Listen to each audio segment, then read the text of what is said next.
Welcome back to EV English. If this is your first time here, bienvenido or bienvenida. You are welcome.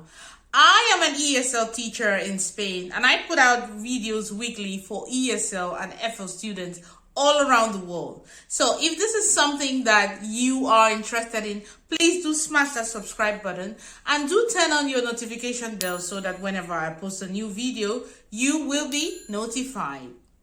In this video, in this lesson, we are going to be talking about the family. Vamos a hablar sobre la familia.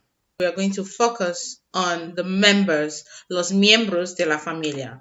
Entonces, comenzamos con parents. Parents, in Spanish, son padres. Son mamá y papá. So, that's mom and that's dad. And so, these two are parents. Padres.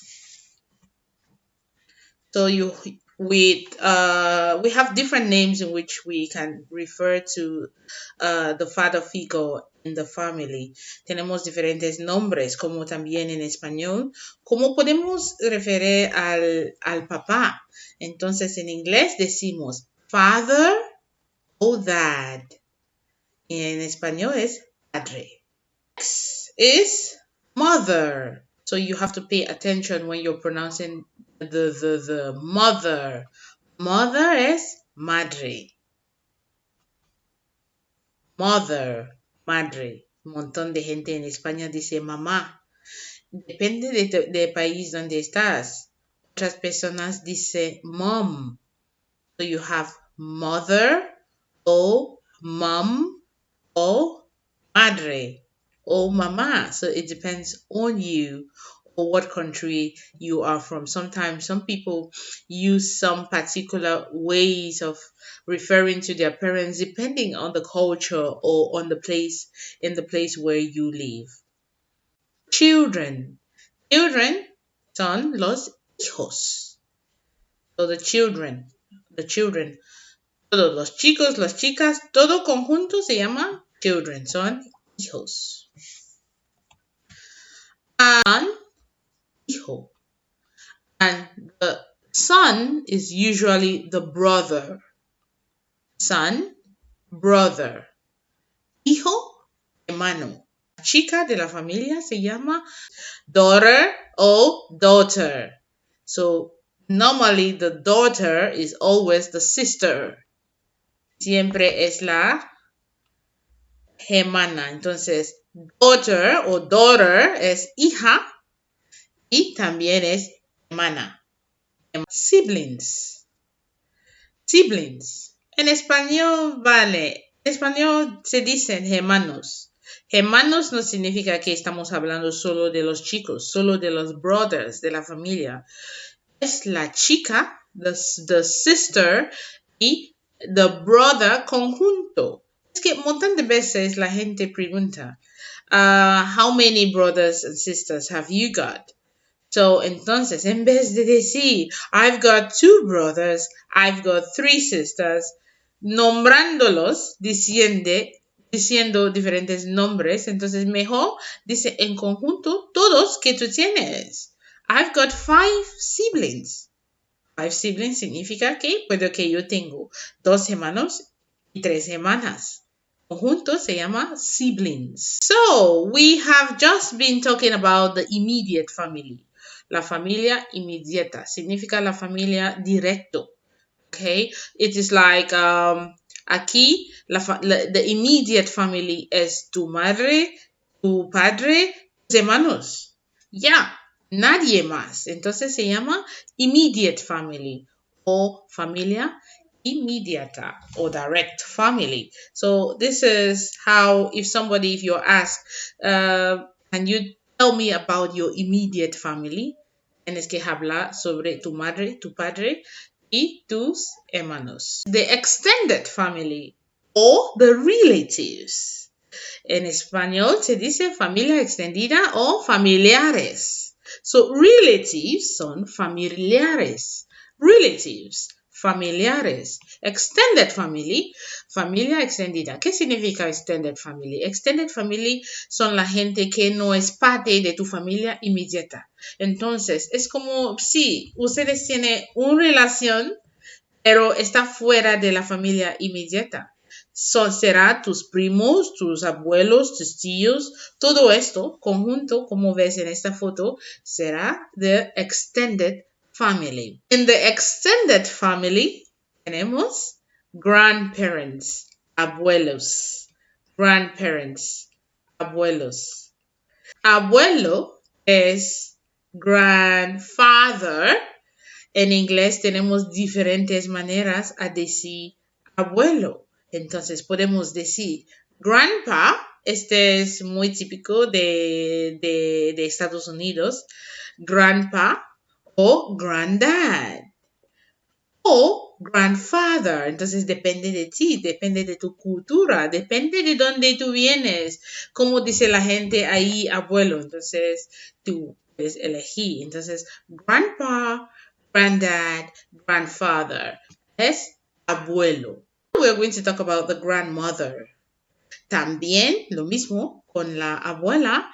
Tenemos diferentes maneras a decir abuela en inglés. So we have grandmother, grandma, grandmom, o granny es abuela en español. So here we have abuela and granddad will be abuelo. Grandmother, grandma, grandmom, granny. Parte también de la familia extendida, los familiares son uncle, uncle. Uncle es tío, es el hermano de tu padre o hermano de tu madre. Se llama uncle, es tío. La siguiente es la tía. So in English, we have actually two pronunciations here to say this. It depends. Are you using an American accent or a British accent? Aunt, my aunt. And the British accent will say aunt, aunt, aunt. Next member of the family is the other cousins. Cousins. Well, en plural ponemos S aquí. Cousins, cousins. Cousins son primo o prima. Como he dicho, we have feminine and masculine in Spanish. So this is for the boy cousin and this is for the girl cousin. Primo, prima. Cousins. And also the spelling in American English is quite different. In American English, you would not see the U. You will see just the CORSIN. So it's quite different from the British spelling. My niece. Niece es sobrina. Sobrina es la hija de tu tía. La hija de tu tía. Para tu madre es su sobrina. Pero para ti como directo es tu prima. Okay? The next one is nephew. Nephew es sobrino. Sobrino es el hijo de tu tío o de tu tía. In-laws. The in-laws. You are related by law, by marriage. Okay? So in Spanish we say suegros. Or suegros. In-laws. So we have mother-in-law, que es suegra. You see the feminine and masculine here. Mother-in-law, suegra. Father-in-law, suegro. Brother-in-law, cuñado. Sister-in-law, cuñada.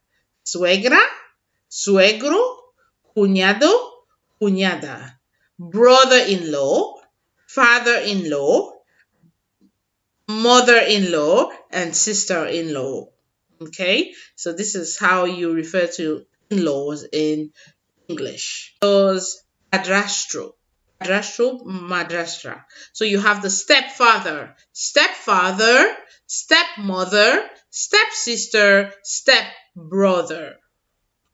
Stepfather, stepmother, stepsister, stepbrother. So stepfather is padrastro.